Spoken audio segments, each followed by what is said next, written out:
Hi, my name is Rob Cavanaugh, Director of the Meridian Heart and Soul Cup. Today we're here at Runner's High in Freehold to talk to owner Craig Siegel about the proper running shoes and accessories.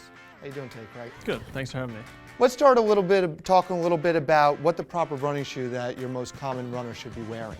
Sure, definitely. So there's different types of shoes for different types of feet. So there's not a one shoe that's designed, say, for the 5K and one shoe that's designed for your marathon. Really has to do with the biomechanics of your feet.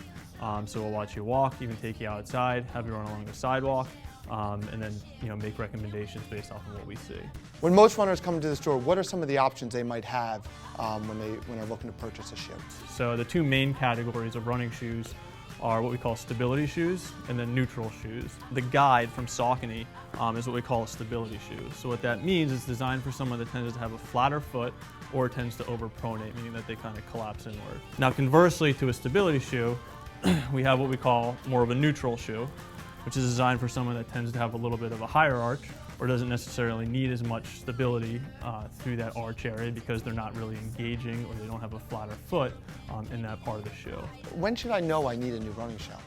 Roughly about a 350 to 500 mile range. So if you're going towards a lighter weight shoe, generally you kind of go on the shorter end of the spectrum. If you're going to like a high cushioned option, so something a little bit more durable, you're going to be looking at that 500 mile mark, right around there. I think the number one thing outside of footwear is actually going to be socks. Running specific socks generally tend to have a little bit more of like a spandex kind of lycra blend to it, tends to hold the foot a little bit better. So it cuts down on blistering, irritation. All of them are moisture wicking too, so they kind of pull the sweat away from the foot as opposed to like a cotton gym sock that's just going to get wet, it's going to get mushy, going to kind of cause some irritation, some blistering. You're just overall not going to have a great experience running. Craig, thank you for having us in today to talk about the proper running shoe. Sure. I hope everyone joins us for our 2016 Meridian Heart and Soul Cup. Our first race will be June 5th at Ocean Medical Center in Brick. Our second race will be June 25th at Bayshore Community Hospital.